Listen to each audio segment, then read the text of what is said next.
Hello everyone, this is Dr. Vipin, your Skill India trainer, and I welcome you to the last video of this question series for PMKVY RPL enumerators training.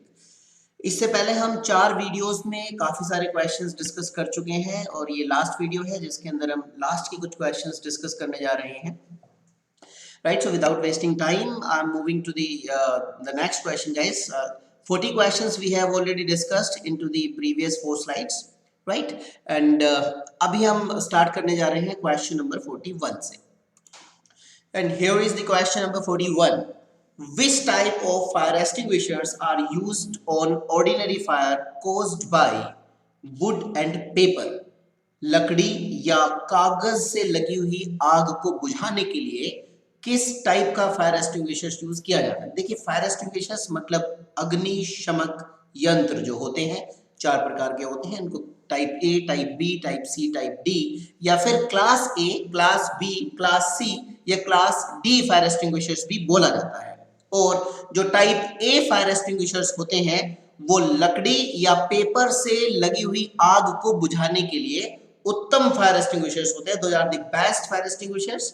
Type A fire extinguishers are used to seize fire caused by wood and paper. लकड़ी और कागज से लगी हुई आग को बुझाने के लिए जो अग्निशमक यंत्र यूज किए जाते हैं उनको टाइप ए एक्सटिंग्विशर्स बोला जाता है. तो right answer for this particular question would be option number A. Option A would be the right answer for this particular question. Now we are moving to the next question, question 42, and now this is the question number 42. Which type of fire extinguishers are used on fire caused by flammable liquids like grease, gasoline and oil? Grease से, gasoline product से, oil product से, like petroleum kind of stuff, उनसे लगी हुई आग को बुझाने के लिए कौन से फायर एक्सटिंग्विशर्स इस्तेमाल किए जाते हैं? देखिए, ग्रीस से, गैसोलीन प्रोडक्ट से, ऑयल बेस्ड जो आग होती है उनको बुझाने के लिए जो अग्निशमक यंत्र यूज किए जाते हैं वो टाइप बी एक्सटिंग्विशर्स होते हैं. Right, grease, gasoline, oil, diesel, petrol type की आग को बुझाने के लिए type B fire extinguishers use किए जाते हैं. तो right answer for this particular question will be type B extinguishers. Option B will be the right answer. Right, so this will be the right one for this. क्योंकि आपको याद रखना है type A use किए जाते हैं would और paper से लगी हुई आग को बुझाने के लिए, और टाइप B जो एक्सटिंग्विशर्स होते हैं उनको यूज किया जाता है गैसोलीन प्रोडक्ट्स, ग्रीस या ऑयल से लगी हुई आग को बुझाने के लिए. And now we are here at the question number 43. Which type of fire extinguishers are used on electrically energized fire? बिजली से संबंधित आग को बुझाने के लिए कौन से फायर एक्सटिंग्विशर्स यूज किए जाते हैं? देखिए, बिजली से रिलेटेड जो भी आग होती है, चाहे शॉर्ट सर्किट की वजह से है, बिजली के वायर्स जल गए हैं, किसी इलेक्ट्रिकल अप्लायंसेस की वजह से आग लगी है, किसी भी बिजली से लगी हुई आग को बुझाने के लिए ऐसे फायर एक्सटिंग्विशर्स यूज किए जाते हैं जो करंट को, जो इलेक्ट्रिसिटी को बढ़ाए ना, और वो होते हैं type C extinguishers. Exactly, type C extinguishers are used to seize fire caused by electrical appliances. या बिजली से संबंधित आग के लिए जो फायर एक्सटिंग्विशर्स यूज किए जाते हैं वो टाइप सी फायर एक्सटिंग्विशर्स होते हैं. Now we are moving to the next question, and this is our question number 44. Which type of fire extinguishers are used on flammable metals? Flammable metals मतलब ऐसी धातु जो आग पकड़ती हैं. आग पकड़ने वाली धातु से संबंधित जो आग होती है उनको बुझाने के लिए जो अग्निशमक यंत्र फायर एक्सटिंग्विशर्स यूज किए जाते हैं वो टाइप डी होते हैं. Exactly the right answer for this question will B type D extinguishers. अब आप इन 4 क्वेश्चन से चारों टाइप के फायर एक्सटिंग्विशर्स के बारे में समझ चुके हैं. आपको ये पता चल गया है कि टाइप ए एक्सटिंग्विशर्स किस लिए यूज करते हैं? वुड और पेपर से लगी हुई आग के लिए. टाइप बी एक्सटिंग्विशर्स किसके लिए यूज करते हैं? ग्रीस, गैसोलीन, ऑयल प्रोडक्ट्स की आग को बुझाने के लिए. टाइप सी एक्सटिंग्विशर्स किस लिए यूज किए जाते हैं? इलेक्ट्रिकल अप्लायंसेस या बिजली से संबंधित आग के लिए. और टाइप डी एक्सटिंग्विशर्स होते हैं फ्लेमेबल मेटल से संबंधित आग को बुझाने के लिए. जी, चारों के चारों फायर एक्सटिंग्विशर्स के बारे में आप जान चुके हैं. So now we are moving to our next question, and here is the next question, question number 45. Very good question. Arrange the 4 step technique to use a fire extinguisher. एक fire extinguisher अग्निशमक यंत्र को use करने के जो 4 step होते हैं उनको सही क्रम में लगाएं. राइट, ये 4 स्टेप्स दिए गए हैं, इनका सही क्रम इनमें से कोई एक है उसमें आपको लगाना है. देखिए मैं आपको फायर एक्सटिंग्विशर्स को यूज करने का तरीका समझाता हूँ। ये फायर एक्सटिंग्विशर्स आपको दिखाई भी दे रहा है, इसके यहाँ पे एक हुक लगा हुआ रहता है जिसको नॉब भी बोलते हैं। ये जो प्लास्टिक का पार्ट है ये इसको प्रेस होने से, इसको स्क्वीज होने से रोकता है। तो सबसे पहला काम ये होता है कि हमें इसको पुल करना होता है। The first thing that you have to do is you need to pull it. इसको आपने खींचना है ताकि इसको प्रेस किया जा सके, इसको स्क्वीज किया जा सके, right. The first thing is to pull this particular knob. इसको आप पुल कर लेंगे। इस क्लैंप जो ये छोटा सा हुक होता है प्लास्टिक का, इसको आप अलग निकाल लेंगे और अब इनको स्क्वीज किया जा सकता है। तो फर्स्ट स्टेप होता है पुल। दूसरा स्टेप क्या होता है, ये जो वायर है इस जो ये पाइप है, इसी पाइप के जरिए अंदर का जो पाउडर बेस्ड एक्सटिंग्विशर्स होता है वो बाहर आता है। तो आपने इसको निकालना है और इसको एम करना है, राइट। इसको पॉइंट करना है फायर के रूट पे, राइट। इसको ऊपर करके आपने जो है स्क्वीज नहीं करना होता, इसको रूट पे रखना है, इसको नीचे रखना है जहां से आग निकल रही है, राइट। जहां से आग निकल रही है उस सोर्स पे एम करना होता है, उस सोर्स पे पॉइंट करना होता है। तो पहला ऑप्शन आपके पास क्या होता है, सबसे पहले क्या करना होता है, पुल करना होता है। दूसरा क्या करना होता है, दूसरा आपको करना होता है इसको एम, मतलब आपने उसको एयर के फायर के रूट को टारगेट करना है, राइट। उसकी तरफ एम करना है, उसको पॉइंट करना है, राइट। और अब जो थर्ड स्टेप रहेगा, थर्ड स्टेप आपके पास होता है स्क्वीज। इसको दबाएं। जैसे ही आप इसको दबाएंगे, इसको स्क्वीज करेंगे, स्क्वीज माने दबाना, जैसे ही आप इसको दबाएंगे उसमें से जो एक्सटिंग्विशर्स का पाउडर होता है वो निकलना शुरू हो जाएगा, राइट। और लास्ट स्टेप आपने फॉलो करना होता है स्वीप। स्वीप मतलब, स्वीप किसको बोलते हैं, जैसे झाड़ू लगाना होता है, मतलब आप उसको आग के रूट पे ले जाके जैसे चारों तरफ घुमाते हैं, जहां से भी आग निकल रही है उसकी तरफ घुमाते हैं, उसको स्वीप करते हुए आगे बढ़े, आग को बढ़ाते रहे। तो जो 4 स्टेप्स हैं, सबसे पहला स्टेप रहेगा पुल, दूसरा रहेगा एम, तीसरा रहेगा स्क्वीज और लास्ट स्टेप रहेगा स्वीप। तो देखते हैं 2 1 4 3 किसमें है, 2 1 4 3, first option, A option is the right answer for this particular question, right. तो आज आपको फायर एक्सटिंग्विशर्स कैसे इस्तेमाल करना होता है वो भी पता चल गया है। बहुत जरूरी होता है फायर एक्सटिंग्विशर्स को इस्तेमाल करना आना। Moving to the next question, and here is the next question, question number 46. Find the correct regions that can cause the fire hazard. आग लगने का जो जोखिम होता है, फायर हैजर्ड मतलब आग लगने की जोखिम, आग लगने की जो प्रवृत्ति है वो इनमें से किन कारणों से हो सकती है। मतलब अगर आप अपने वर्क प्लेस की बात करते हैं, अपने कार्यस्थल की बात करते हैं, उस पर आग लगने के इनमें से कौन से कारण हो सकते हैं। पहला ऑप्शन कह रहा है फॉल्टी इक्विपमेंट्स। बिल्कुल, ये तो सही ऑप्शन नजर आ रहा है। फॉल्टी इक्विपमेंट्स का मतलब आपके जो इक्विपमेंट्स है, आपकी जो डिवाइसेस हैं, जो मशीन्स हैं, वो फॉल्टी हैं, वो सही काम नहीं करती, उनके अंदर कुछ कमियां हैं, उनकी वजह से आग लग सकती है। सेकंड ऑप्शन कह रहा है अनटाइडी वर्क प्लेस। बिल्कुल, बिखरा हुआ वर्क प्लेस, आपको पेपर्स कहीं बिखरे हुए पड़े हैं, किसी इलेक्ट्रिकल अप्लायंसेस के पास में कोई ऐसी चीज रखी हुई है जो फ्लेमेबल है, जो आग पकड़ सकती है। अनटाइडी वर्क प्लेस मतलब सब कुछ बिखरा हुआ। बिल्कुल, ऐसा वर्क प्लेस में आग लगने की संभावना कंपैरेटिवली बढ़ जाती है, right. C option, cigarettes consumption, this must be the right answer, right. अगर आप वर्क प्लेस में सिगरेट स्मोक करते हैं, सिगरेट कंज्यूम करते हैं, तो देखिए सिगरेट की वजह से आग लग सकती है।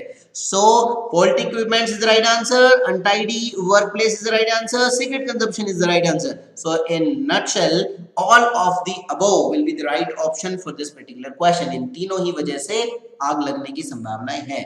तो the last option, I mean the D option will be the right answer for this particular question. Moving to the next question now, and it is question number 47. Which of the following amenities must be available on workplace considering the safety of staff?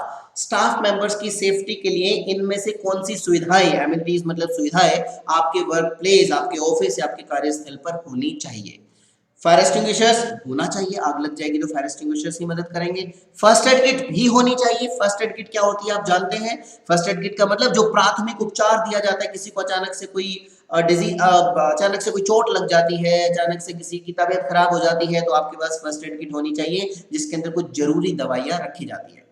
Fire alarms, बिल्कुल fire alarms office के अंदर होने चाहिए कि अगर आग लग जाती है तो किस तरीके से सूचित किया जाए कि आग की सिचुएशन से अपना बचाव करें। All of the above will be the right answer for this question. ये तीनों एमिनिटीज किसी भी वर्क प्लेस के अंदर होनी चाहिए, अगर है तो बहुत अच्छी बात है। तो all of the above will be the right answer for this question. Moving to the question number 48. And it is question number 48. Which of the following tasks should be avoided while at work? जब आप काम पे होते हैं तो इनमें से कौन सा कार्य ऐसा है जो आपको अवॉइड करना चाहिए, मतलब जिसको करने से बचना चाहिए। जिसको करना चाहिए नहीं कहा जा रहा है क्वेश्चन में पूछा जा रहा है इनमें से कौन सा काम ऐसा है जिसको करने से बचना चाहिए। ओके, चलिए देखते हैं। प्रोफेशनलिज्म से क्यों बचना चाहिए? प्रोफेशनलिज्म मतलब आपकी कार्यकुशलता, बिल्कुल प्रोफेशनल तो आप हैं, तो प्रोफेशनलिज्म से बिल्कुल नहीं बचना चाहिए, प्रोफेशनलिज्म तो अपनाना चाहिए। वर्क मैनेजमेंट नहीं, वर्क मैनेजमेंट से भी बिल्कुल नहीं बचना चाहिए। वर्क मैनेजमेंट करना तो अच्छी बात होती है, मतलब अपने कार्य को आप मैनेज करते हैं अच्छे से। It should be followed, should not be avoided, ये अवॉइड करने की चीज नहीं है। Inappropriate behaviour, exactly inappropriate behaviour, आपका गलत व्यवहार। यस, वर्क प्लेस पे गलत व्यवहार से बचना चाहिए, right. So C is the right answer. Third option all of the above कैसे हो सकता है? All of the above answer बिल्कुल सही नहीं है। आप ये ना सोचिए कि जिस क्वेश्चन में ऑल ऑफ द अबव होता है उसमें तो all of the above he answer होगा, नहीं, ऐसा बिल्कुल नहीं है। इसी क्वेश्चन के एग्जांपल आप रख लीजिए। प्रोफेशनलिज्म से नहीं बचना है, उसको फॉलो करना है। वर्क मैनेजमेंट से नहीं बचना है, उसको फॉलो करना है। लेकिन इनअप्रोप्रिएट बिहेवियर, गलत व्यवहार से बचना है। C is the right answer for this particular question. And it is question number 49. Which option will help you to avoid conflicts with the colleague? Colleague मतलब आपके सहकर्मी, conflict मतलब उनके साथ conflicts हो रहे हैं। conflicts का मतलब होता है कि तालमेल नहीं बैठ पा रहा है, आपका उनके साथ में विचार नहीं मिल रहे हैं, राइट। वो कुछ कह रहे हैं जो आपको ठीक नहीं लग रहा है, आप कुछ कह रहे हैं जो उनको ठीक नहीं लग रहा है, वो कॉन्फ्लिक्ट होता है। सो ये क्वेश्चन पूछ रहा है आपसे, which option will help you to avoid, इनमें से कौन सा ऑप्शन ऐसा है जो आपका और आपके कुलीग के बीच में कॉन्फ्लिक्ट्स को समाप्त कर सकता है। क्या करना चाहिए कॉन्फ्लिक्ट्स को समाप्त करने के लिए कुलीग्स के बीच में? पहला, क्लियर एंड ऑनेस्ट कम्युनिकेशन। ये तो ऑप्शन बिल्कुल सही नजर आ रहा है। क्लियर एंड ऑनेस्ट कम्युनिकेशन, आप बिल्कुल ईमानदार कम्युनिकेशन रखें और क्लियर कम्युनिकेशन रखें, कोई फालतू की चीजें नहीं, टू द पॉइंट, और बिल्कुल ऑनेस्ट कम्युनिकेशन जिसमें कुछ भी झूठ या गलत जानकारी ना दी जाए। This is the right answer. As if now आगे बढ़ते हैं, बी ऑप्शन को देखते हैं जरा। Focus on what the issues are, not on the arguments. Yes, this is the right, this is the correct one.